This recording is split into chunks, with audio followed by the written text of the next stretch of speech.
áudio, bem?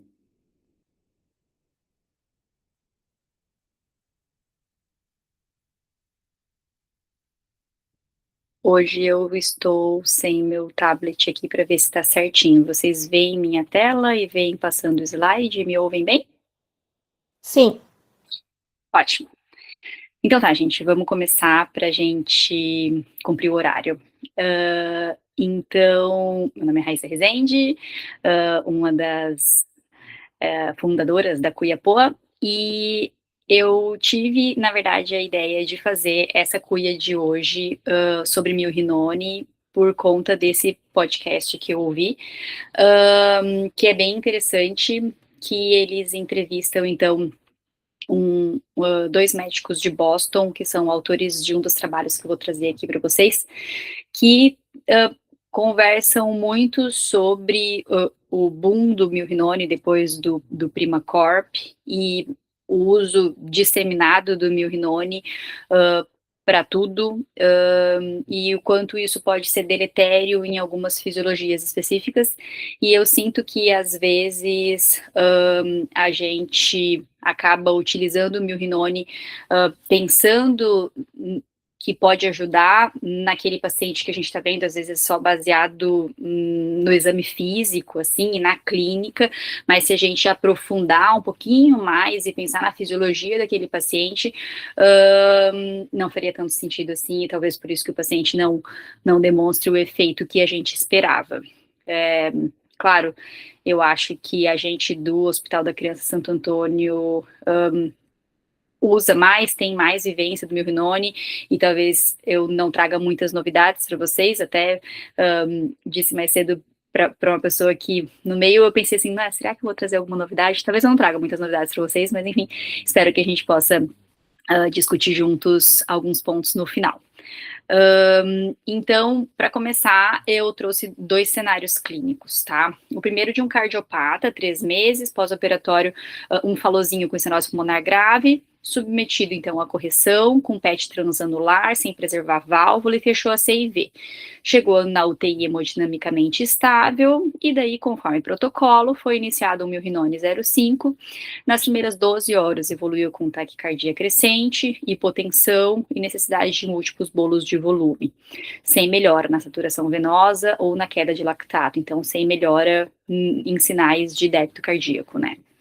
E um outro cenário é um lactente de 10 meses que entrou via emergência com uma sepse de foco abdominal, foi feito 3 pushes de 10 por quilo, a paciente seguia com uma PA no percentil 5, bem vasoconstrito, bem fechado, tempo de enchimento de 5 segundos, pulsos periféricos filiformes, e aí foi iniciado o Milrinone, então, com o objetivo de melhorar essa perfusão e também para contribuir com o inotropismo. O paciente acabou evoluindo com uma piora súbita da hipotensão. Então, pensando, né, o Milrinone ajudou ou atrapalhou esses pacientes? Então, não tem como a gente falar de uma droga sem começar falando um pouquinho de farmacodinâmica. Então, o que o Milrinone faz, e já no primeiro slide eu trago spoilers, assim, então, ele inibe a PDE3, né, que é a enzima que vai fazer com que aumente, que a inibição dessa enzima vai fazer com que aumente o AMP cíclico intracelular. E isso vai aumentar o cálcio citoplasmático, então, nos vasos vai causar vasodilatação e intracardíaco, na musculatura cardíaca, vai causar aumento de força de contratilidade cardíaca. Então, tem um efeito teórico, né, farmacocinético, inotrópico, por conta dessa coisa de aumentar o cálcio, teoricamente isso vai aumentar a força contrátil cardiológica, independente de beta-receptores, então isso é pertinente, mas eu já trago o spoiler aqui, que os trabalhos vêm mostrando, a gente vai conversar sobre isso nos próximos slides, que esse efeito é muito fraco ou talvez até ausente.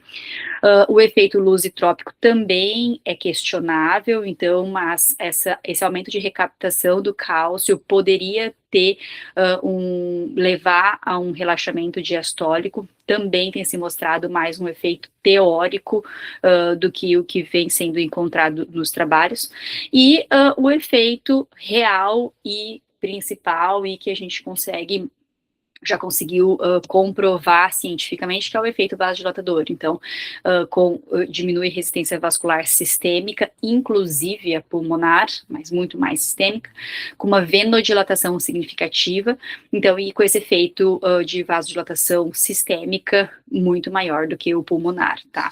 E é aqui que está a chave de praticamente tudo que a gente vai discutir agora. Então, do ponto de vista farmacocinética, só para a gente saber, e algumas coisas são importantes, assim, em meia-vida, a meia-vida é em torno de 2 a 4 horas, mas a gente demora mais de 2 horas para atingir o nível de... esqueci o termo em inglês, mas o nível terapêutico, tá?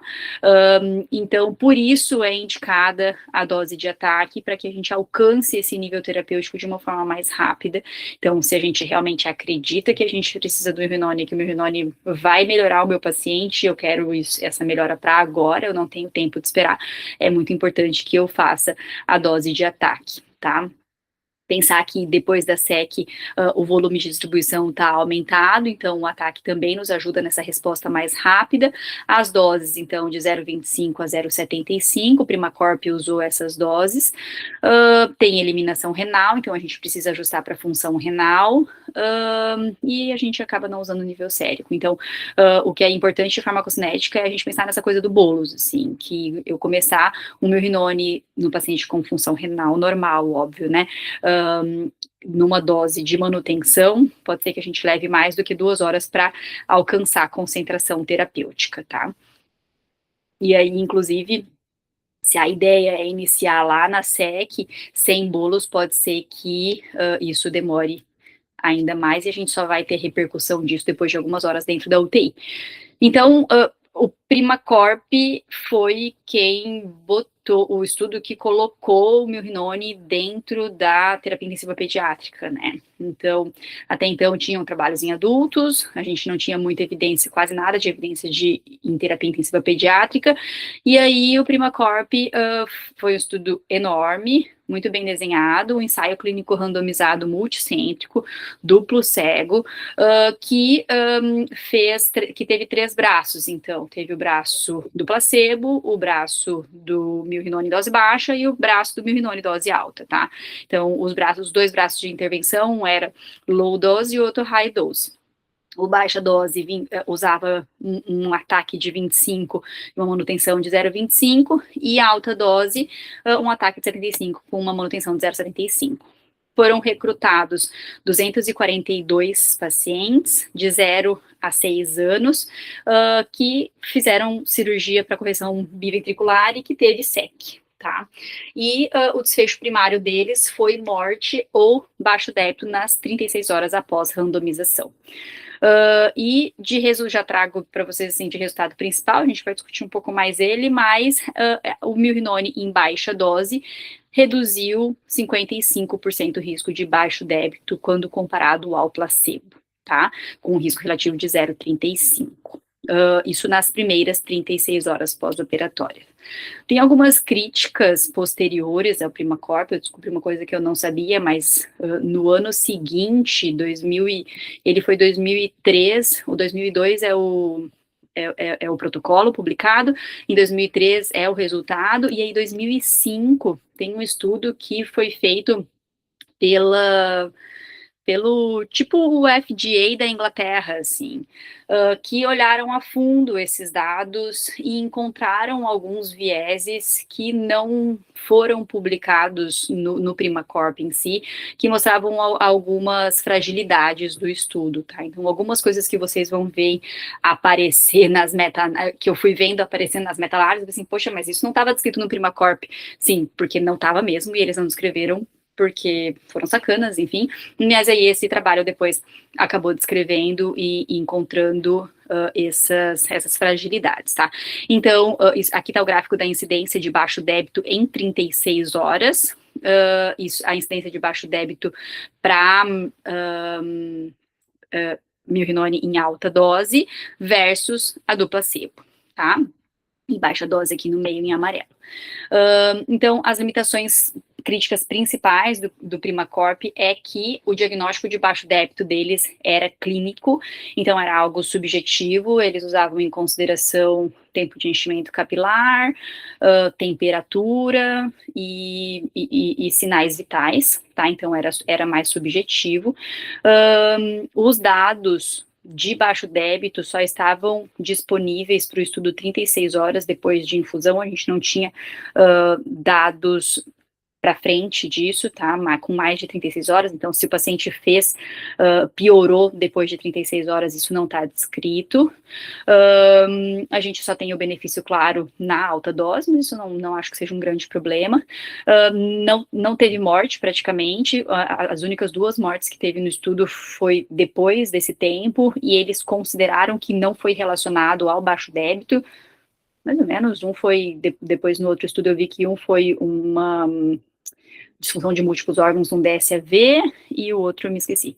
Mas, enfim, o trabalho em si não teve poder estatístico para avaliar a mortalidade. Eles não separaram o efeito por diagnóstico, por fisiologia, então tinha no Primacorp, por exemplo, pacientes com fisiologia restritiva, em pós-operatório de Fallot, pacientes sem válvula, então pacientes com fisiologia restritiva de VE, então assim, eles não separaram para a gente entender quem que foram os pacientes que efetivamente se beneficiaram ou não.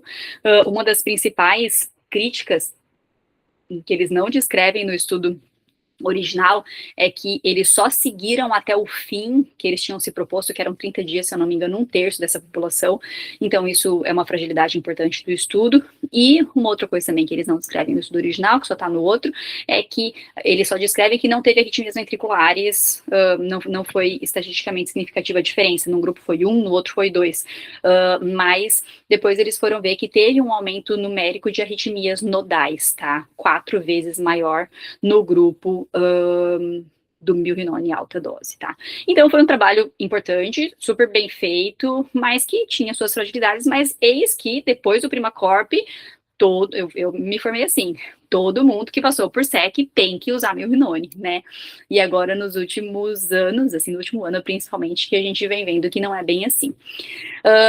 A primeira meta-análise grande que a gente tem sobre o milrinone é de 2015, da Cochrane, que, apesar grande, mas só conseguiu incluir 5 ensaios clínicos randomizados, em torno de 393 participantes, e com 3 comparações principais: milrinone com placebo, milrinone com levosimendan, e eu acho que tinha milrinone com dobuta também, tenho quase certeza, tá? A outra eu acho que era essa. Então, e assim, o maior estudo que foi incluído foi o Primacorp. Então, muita coisa que muito achado que eles tiveram foi porque o Primacorp puxou o resultado, tá? Então, o do baixo débito é esse. Então, o baixo débito versus placebo, isso aqui é Primacorp todinho, que a gente já sabia pelo Primacorp que era favorável, então mostrou-se favorável na revisão da Cochrane também. Para mortalidade, inconclusivo, vocês veem que tem um intervalo de confiança super amplo, né? Para baixo débito, comparando milrinone com levosimendan, não teve diferença. Para tempo de terminação, não teve diferença. Tempo de ventilação, não teve diferença. E para arritmias, então, também não foi conclusivo, porque ao unir os outros trabalhos e pelo pouca quantidade de arritmias que teve no Primacorp, também não foi conclusivo, tá? Então, conclusão, evidência insuficiente para eficácia profilática na prevenção de morte, no máximo um favorável para baixo débito. E daí, quase 10 anos depois, tem essa nova meta-análise da Cochrane, que, na verdade, não avaliou só o milrinone, o objetivo dela foi avaliar todos os inotrópicos para prevenção de baixo débito cardíaco, de síndrome de baixo débito e mortalidade em pacientes que que iam para cirurgia cardíaca. Então, eles avaliaram milrinone, dobuta, levosimendan e placebo simultaneamente, tá? Foi a primeira meta-análise em rede da Cochrane com esse objetivo. E o que a gente viu, então, vamos falar mais especificamente do milrinone, né, que é o objetivo da nossa discussão aqui. Para mortalidade em 30 dias, então, não teve diferença. Para síndrome de baixo débito, a gente teve diferença, então com um nível de certeza alto para o levosimendan e moderado para o milrinone, que é basicamente o Primacorp, para tempo de internação em UTI sem diferença, para tempo de ventilação sem diferença, e para eventos adversos também sem diferença. Tá? Pelo ranking Sucra, que é um ranking de mortalidade dentre todas as meta-análises que existem, então o levosimendan ele tem um valor abaixo de curva ROC de 0,76, então seria a droga de escolha para prevenção de baixo débito e mortalidade, enquanto o milrinone estaria em segundo lugar, com 0,39, tá? O milrinone, então, ele diminui síndrome de baixo débito com moderada certeza, mas sem benefício em mortalidade, quando comparado com placebo. E aí, então, agora falando mais especificamente do milrinone, tem a meta-análise da Carol Campos, né, com o grupo lá de São Paulo, que saiu em 2024, avaliaram 41 estudos, neonatos, lactentes e crianças menores do que 18 anos, e aí aqui eles avaliaram muito mais dados objetivos, que é o que a gente sentia falta nos outros trabalhos, né, então avaliou dados de ecocardio, de resistência vascular, periférica pulmonar, de índices cardíacos, então conseguiu nos trazer dados com muito mais objetividade, tá? Então, de acordo com a cachorra tá roncando do meu lado.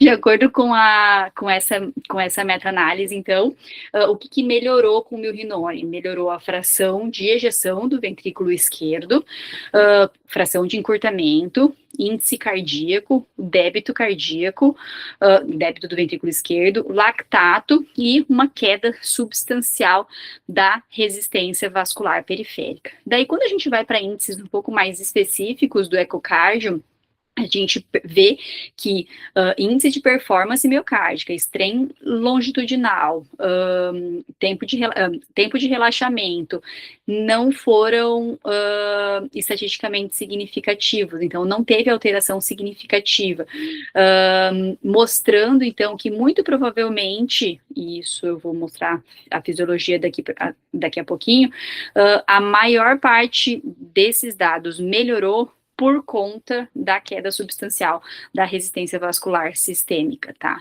Então, o milrinone, ele melhora os parâmetros de função cardíaca, provavelmente via vasodilatação sistêmica, sendo que o seu efeito inotrópico se mostrou fraco e o efeito lusitrópico negligenciável, tá? Que já é o que se pensava. Eles não encontraram diferença em frequência cardíaca, tempo de ventilação mecânica, PVC e tempo de internação em UTI, e em relação à resistência vascular pulmonar, também não encontraram diferença, tá? Mostrando que, provavelmente, o efeito que a gente vê de vasodilatação pulmonar tem a ver com a vasodilatação sistêmica. Esse efeito existe, mas é muito mais pela vasodilatação sistêmica que também vasodilata o leito vascular pulmonar, e não especificamente o leito vascular pulmonar como um óxido nítrico, por exemplo. E daí, falando especificamente agora do ventrículo direito, esse trabalho, que é o grupo, então, do podcast que eu ouvi e que me deu vontade de estudar mais sobre isso, é esse trabalho publicado, então, em 2023, por esse grupo do Boston Children's, que avaliou especificamente pacientes em pós-operatório de Fallot, um grupo milrinone versus não milrinone. É um trabalho retrospectivo, então tem as suas limitações, né? Eles tentaram reduzir o máximo de viés, fizeram através de um propensity score matching pacientes muito parecidos, um e outro, que usou e que não usou.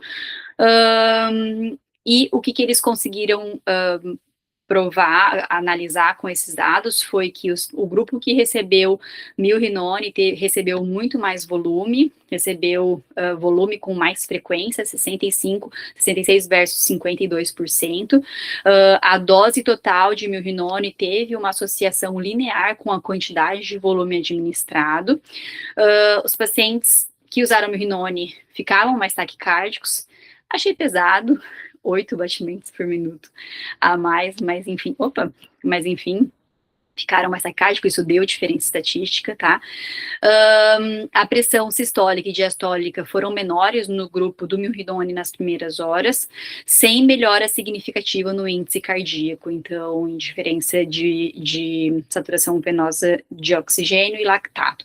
Com tempo de internação em UTI, tempo de internação hospitalar, também sem diferença entre os grupos e não teve óbitos em ambos os grupos. Então, o que isso sugere, né, que é o que a gente tem que pensar no uso do milrinone na fisiologia restritiva, que o milrinone, ele vai converter volume estressado em volume não estressado, e daí eles trazem essa figura que é muito ilustrativa, tá? Então, aqui no A, a gente tem uma fisiologia normal. Aqui está a nossa capacitância venosa, e aí os nossos vasos têm uma quantidade de volume, que é um volume não estressado, que é esse volume que a gente não mobiliza, ele não é mobilizado para contribuir com a pré-carga do ventrículo direito, e aqui está o volume estressado, que é o que vai contribuir para a pré-carga. Então, quando a gente tem uma fisiologia normal, isso é o suficiente. Quando a gente tem uma fisiologia restritiva, a gente tem a quantidade desse volume diastólico final do ventrículo direito muda, ela fica muito menor. Se eu vasodilato esse paciente, então eu aumento a capacitância do meu circuito, então o meu volume não estressado aumenta muito. Então, o que antes era suficiente para eu poder encher o meu ventrículo, porque eu tinha uma quantidade de volume estressado maior, agora não é mais suficiente, porque o meu volume não estressado aumentou muito. Então, eu vou precisar resolver isso de alguma forma, e daí eu tenho duas formas de resolver isso. Uma delas é dando mais volume, e aí isso aqui vai virar uma bola de neve, né? Mas se eu der mais volume, eu vou ter mais volume estressado, e aí vou conseguir aumentar a pré-carga desse ventrículo. E a outra forma é, então, reduzindo essa venodilatação ou fazendo uma vasoconstrição, tá? Assim, eu vou reduzir a minha quantidade de volume não estressado e aumentando a quantidade de volume estressado. Então, para mim, ficou bem ilustrativo. Acho que tem alguém com o microfone ligado. Não sei se querem falar alguma coisa, se quiserem, me chamem. Então, pensando no milrinone, especificamente na fisiologia restritiva do ventrículo direito. Então, na fisiologia normal, o baixo volume estressado, a gente tem uma necessidade de um baixo volume estressado para manter o enchimento desse ventrículo direito e o débito cardíaco, tá? Porque a gente tem uma complacência ventricular adequada. Na fisiologia restritiva, por exemplo, no pós-operatório de falou, esse VD ele vai estar hipertrofiado, e aí eu ainda tenho edema miocárdico, tenho a ventriculotomia que me atrapalha, isso vai diminuir a complacência do meu ventrículo direito, e aí, então, esse volume diastólico final do meu ventrículo direito, ele vai depender de uma pressão de enchimento muito alta. E aí, se eu ponho um vasodilatador no meio, eu vou aumentar muito a minha capacitância venosa, eu vou diminuir esse volume estressado, então eu vou diminuir esse enchimento, diminuir o volume sistólico consequentemente, e daí eu vou ter taquicardia compensatória e necessidade de volume.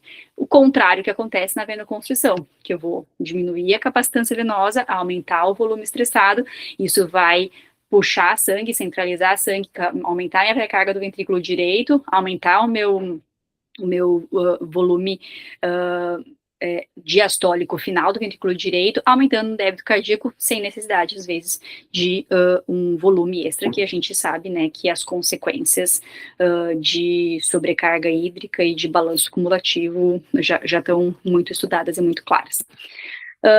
Isso tudo falando de VD, tá? E agora, falando, é o mesmo grupo que fez esse editorial, que é interessante também, então, a administração do milrinone na cirurgia cardíaca pediátrica, né? Amado, mas tristemente não compreendido.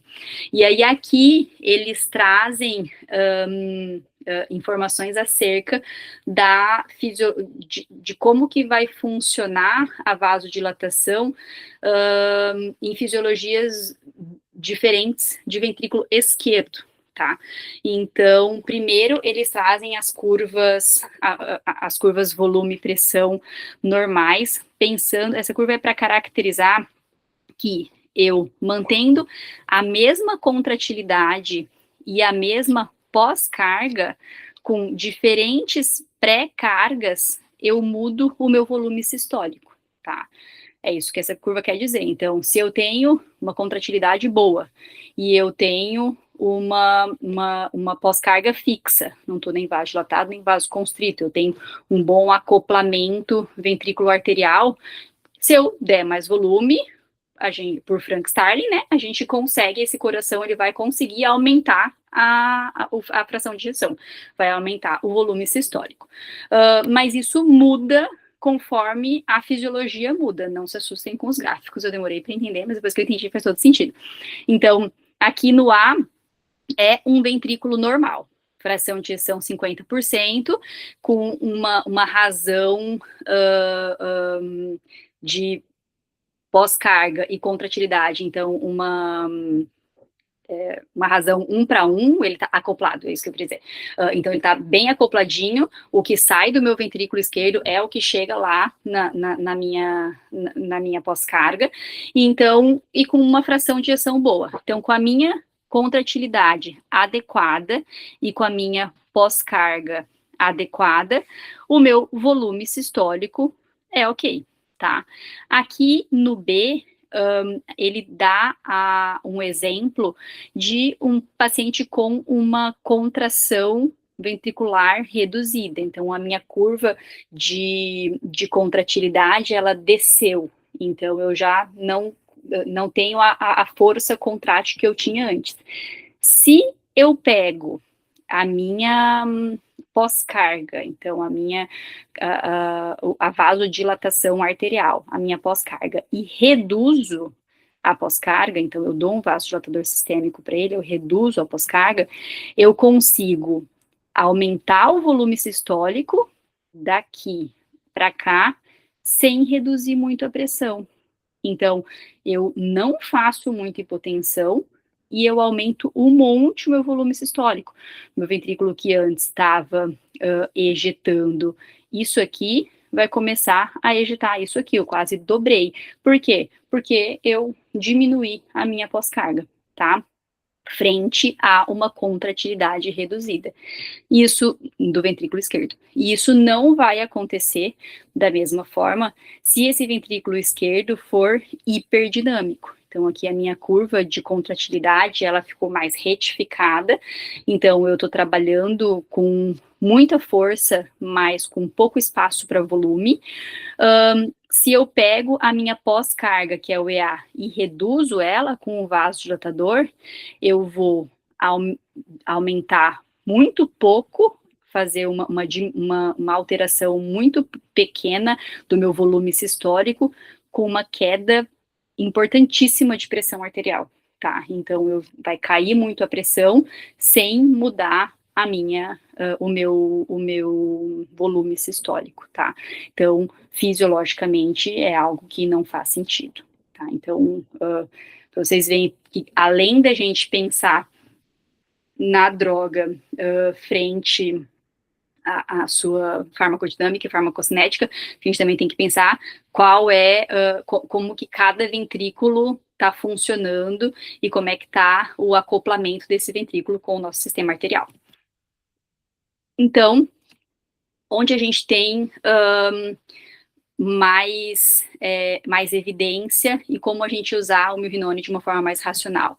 Então, o que a gente tem de maior evidência? Na disfunção sistólica pós-SEC, a gente tem uma evidência moderada pelo Primacorp, com fisiologias com bom acoplamento ventrículo arterial. Esse efeito vasodilatador, ele vai reduzir a pós-carga e vai aumentar o débito cardíaco quando a contração estiver deprimida, que foi exatamente o gráfico anterior que eu mostrei para vocês.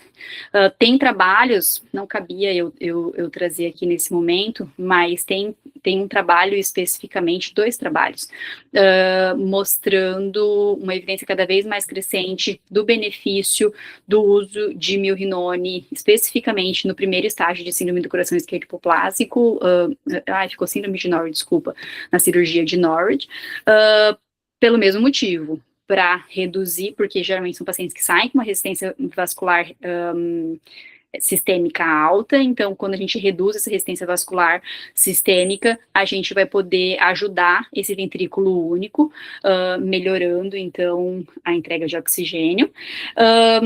Para hipertensão pulmonar, a evidência é limitada, entende-se que pode ser um adjuvante, mas com evidências ainda de baixo poder, tá? Para baixo débito por disfunção diastólica, a mesma coisa, tá? Existe essa teoria do lusitropismo, mas é teórico e questionável, tá? A evidência ainda é muito limitada. O que é forte mesmo é vasodilatação, tá? E onde não usar, então, cenários de risco com evidência contrária, fisiologia restritiva, falou VD hipertrófico pós-correção, porque a venodilatação vai reduzir o enchimento do ventrículo direito e vai reduzir o débito cardíaco, e a gente vai fazer mais volume, e esse paciente não vai ter melhora do débito cardíaco com a venodilatação, então é uma evidência direta. Na hipovolemia, o paciente que tem baixo volume estressado, então tem a venodilatação, nesse caso, vai levar à hipotensão sem um ganho no débito cardíaco, fisiopatologicamente, isso é claro, então a gente não deve usar. Rotina sem critério, que foi o que a gente fez por muito tempo depois do Primacorp, né? Então, todo mundo que vai para a SEC, todo mundo usa milrinone, e não é bem assim, tem que pensar na fisiologia do paciente, e pacientes com VD ou VE hiperdinâmico e rígido obstrutivo, como não falou, ou em estenose aórtica grave, e hipertrofia ventricular esquerda severa, a redução de pós-carga não vai gerar o efeito que a gente espera, porque não tem esse acoplamento ventrículo arterial, o que está saindo do meu ventrículo, a pressão dali não vai ser o que vai encontrar no meu sistema arterial, como o que acontece, por exemplo, em obstrução de via de saída, tá?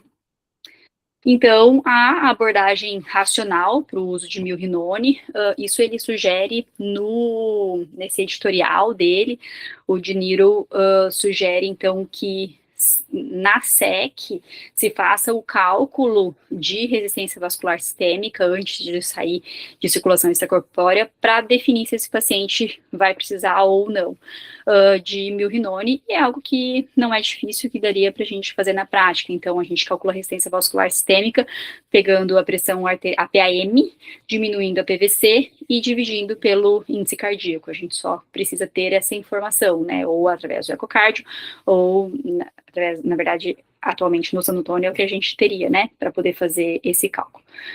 E aí, resistências vasculares sistêmicas menor do que 10 não teria indicação, seriam resistências baixas, não teria indicação de começar milrinone, enquanto maiores do que 20, o milrinone seria um candidato se fizesse sentido naquela fisiologia, tá? Avaliar a fisiologia, então, quando restritiva, preferir volume vasopressor, e quando deprimida, milrinone pode ajudar, quando tiver redução de contratilidade. E se indicado, e paciente com função renal normal, pensar que para eu alcançar concentração terapêutica, eu preciso de um ataque, tá? E se eu começar sem ataque, isso pode demorar até 2 horas para poder fazer o efeito desejado. E sempre monitorar os sinais de débito que estão ao nosso alcance, né? Pressão, frequência cardíaca, saturação venosa central e lactato. No caso de hipotensão, é preferível a gente fazer um vasoconstritor do que a gente fazer mais volume, porque acaba mais causando mal do que bem depois, mas claro, às vezes na urgência é o que acaba sendo feito, mas a tendência é que se a gente pensar fisiologicamente, a gente erre cada vez menos no início da droga. Então, trash or treasure, depende, né? Não sou a inimiga do milrinone, então, indicado na disfunção sistólica pós-SEC, resistência vascular sistêmica elevada no NOROD, que a vasodilatação vai ser desejável, mas indesejável em fisiologias restritivas, hipovolemia ou obstruções de via de saída. Não usar de rotina, tem que pensar bem individualizado na fisiologia, e mecanismo principal não é inotropismo, não é lusitropismo, é vasodilatação sistêmica mesmo, tá? E pensar, então, no bolos para concentração sérica adequada e na possibilidade da gente calcular a resistência vascular sistêmica para auxiliar nessa nossa definição de começar ou não. É isso. Estou devendo o QR Code da pastinha, mas já está tudo aqui. Depois eu mando para vocês os artigos para quem quiser. Muito bem, isso aí. Vou fechar aqui para eu ver vocês.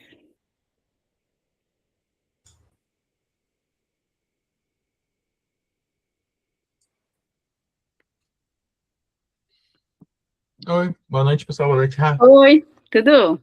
Começar primeiro mandando um abraço pro Daniel aí, que apareceu finalmente em algum lugar. Tá trabalhando tanto que não aparece, né, Dani? O cara quer se aposentar com 35 anos. Tá cansativo, não dá, né? tá cansativo. Essa vida de conquistado público é complicado. Abração, Gato. Eu queria te perguntar, porque eu li o Primacorp, eu não li todos esses outros que tu trouxe aí também, de reinterpretação do Primacorp e outros estudos avaliando o Milrinone, e eu tinha muito claro para mim que o Milrinone serve para disfunção, aquilo ali que tu botou como no teu último slide, disfunção histórica da SEC, nem pensando tanto na fisiopatologia da cardiopatia, especificamente pós-op cardíaco, né? Seja, claro, eu acho que também vou ter que repensar várias vezes que a gente pensa em usar para outras choques, ou quando não é por SEC, né, que a gente pensa nos efeitos. Me assustou, eu tinha também muito claro que ele tinha muito lisotropia, né, o fato dele não ter tanto, a gente fica, poxa, era o que eu mais queria do Milrinone sempre. Mas, enfim, mas em relação aos pós-ops, eu tinha isso muito claro pelo Primacorp, de que ele é para síndrome de baixo débito cardíaco. Não melhora a mortalidade, não melhora outros desfechos mais duros, mas é o que a gente tem para melhorar algum desfecho, né? Mas em relação a não usar de rotina, tu ficou com isso claro, assim, dos outros estudos? Porque o que da tua apresentação, a gente, claro, tem isso, muda isso, a gente tem que ter muito cuidado quando a gente avalia desfecho fisiológico, porque nem sempre se reduz em clínica, né? A gente não pode negar que, sim, diminui baixo débito cardíaco. Se isso se reflete em desfechos mais importantes clínicos, ok. Mas o que eu tirei, talvez, disso, daí eu queria ver se é o teu pensamento também, vai ganhar Milrinone pós-SEC, mas eu não vou ter, eu tinha antes de, tem que deixar pelo menos aí um dia e meio para ir ver, não tá ajudando, ou tá ficando hipotenso, e não tá fazendo sentido, vai tirando ele mais rápido daí, pelo menos isso que eu fiquei com a impressão, não sei. Como é que tu vai usar na prática esses resultados desses estudos? É bem isso, assim, tem, o que a gente tem do Primacorp e o que tem até agora é do benefício em redução, por mais que não tenham sido o diagnóstico do baixo débito deles foi muito fraco, né, foi muito pobre, assim, mas o que tem mostrou redução, então é válido. Os trabalhos com levosimendan vêm vindo mais fortes, mas do ponto de vista de custo não é uma realidade para a gente, né, então ainda é o que tem para usar para reduzir baixo débito, mas nesse sentido, antes se usava em todo mundo, inclusive nos falôs, e agora não está mais vindo, desde que a gente discutiu esse trabalho no ano passado, os anestesistas pararam de colocar, e a gente tenta não usar vasodilatador sistêmico no pós de falô e nos VDs restritivos em geral, assim, e nos que tem indicação, é isso, se o cara tá ficando mais hipotenso, tá precisando aumentar a adrenalina, tu ficar com ele, repensar na fisiologia e na resistência vascular para ver se aquilo está fazendo sentido. Não, bom, porque também no falou também, só cara, lusitropia, azar que eu vou fazer um pouco de vasodilatação, eu vou melhorar minha lusitropia, eu vou encher mais CVD, mas então não, então isso realmente não é estudar. Aproveitar que a Leandra tá vendo aí se lá se usava de rotina em todo mundo, Leandra, lá no Canadá? Olha, eles até criticavam, assim, vem todo mundo com Milrinone, então era também uma questão lá. Estavam revendo, assim. Tipo, a gente tá usando demais, alguns contratados criticavam, assim, que botavam em todo mundo. Vinham do bloco já, e aí a gente lá decidia se ficava ou não. Mas uma coisa que a Rafa falou que eles falavam muito lá, que o Milrinone é um vasodilatador, e a gente... às vezes tem muito essa cultura de que ele é um bom para HP, né? E na verdade é questionável, né? E na verdade, se tu tem HP e tu põe o vasodilatador, tu pode até piorar, né? Assim, considerando a fisiologia toda. Então, essa coisa que eles bateram bastante no PA é um vasodilatador sistêmico, principalmente. O resto é tudo mais ou menos um pouco, assim. Então, quando tu põe Milrinone, tu tem que pensar que tu tá vasodilatando e as outras coisas tu tá fazendo menos. Eu não prestei atenção em tudo que tu falou, Rafa, eu tava entrando e saindo, mas eu acho que tu falou coisas assim, né? Que acho que é o principal.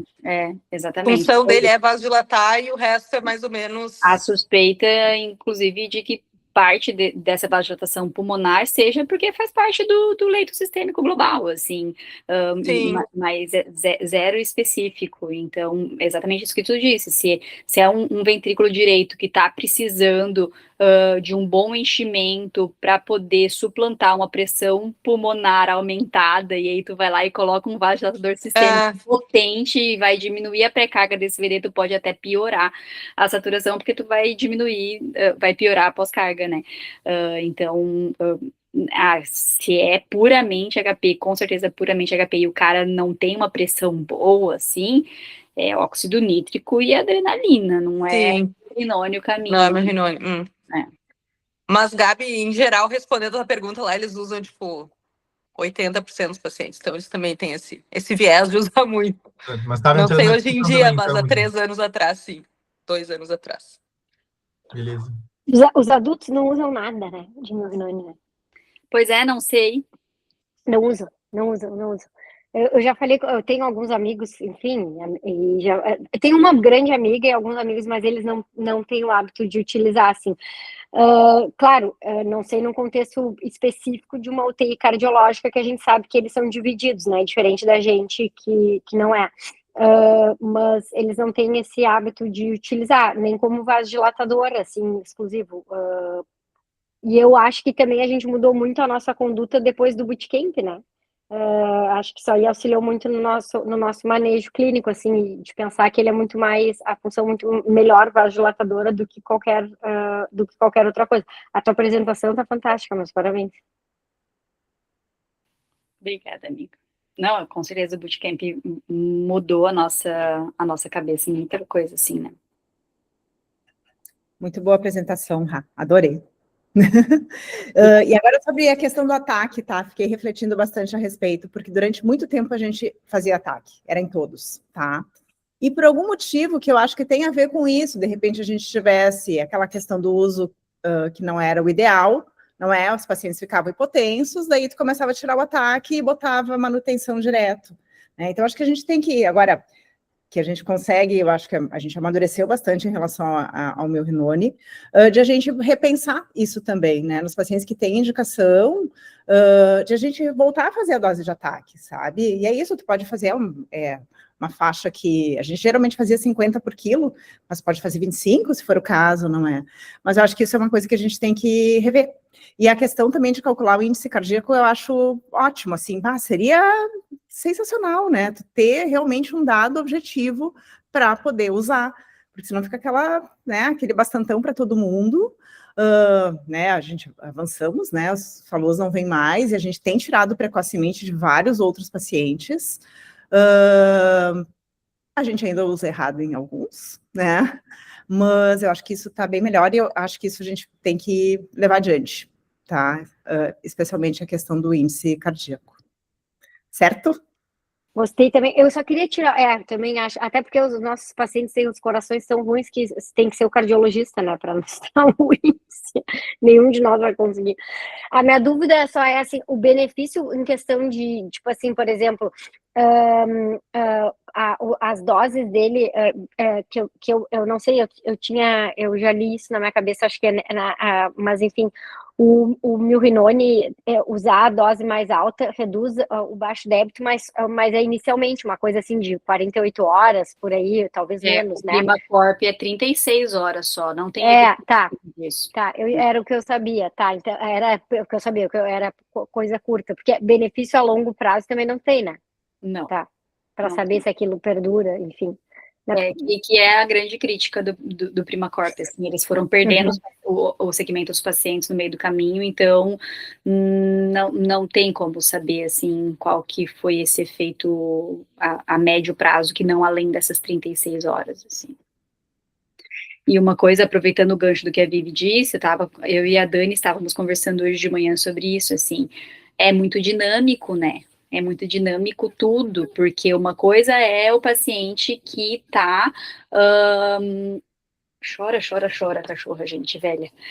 Uma coisa é o paciente que tá ali sequinho e faz sentido tu botar um vasodilatador. Outra coisa é o paciente que tá super congesto com o sistema de capacitância lotado e tu põe mais um vasodilatador. Então, talvez a tua ideia na hora de botar o vasodilatador, a gente estava sofrendo isso com a pacientezinha do leito 5 lá de baixo, tu botou a ideia de botar o vasodilatador foi para tentar melhorar a pós-carga do VE, mas tu atrapalhou um monte a pré-carga e tu piorou toda a congestão e o Vexus está lá estourado e tu não tá conseguindo perfundir aquilo adequado porque o teu delta ficou gigantesco da quantidade de pressão venosa que ficou naquele sistema que tá lotado, sabe? Então, é super complexo e eu acho que a gente tem pouco dado, é que nem a Rê falou, como é que a gente vai fazer índice cardíaco nesses coração torto, e aí o Vexus é super difícil, eu já tentei fazer uma meia dúzia de vezes, e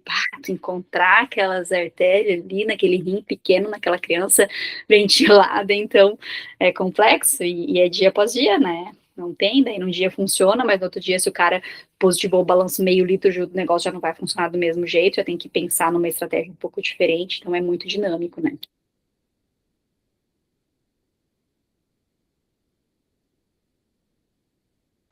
Tá desligado o teu micro, Rê.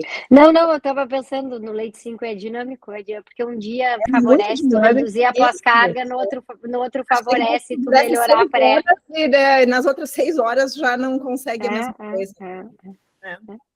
Né? Ele às vezes ele tem coisas juntas, tem disfunção sistólica e aí mas tem junto a gente já teve VD restritivo com disfunção de VE, né? Vai fazer o quê, entendeu? Socorro, uma coisa atrapalha um lado e ajuda o outro, mas enfim, é importante, acho que quanto mais a gente estudar a fisiologia e a farmacodinâmica para a gente poder acertar cada vez mais, né?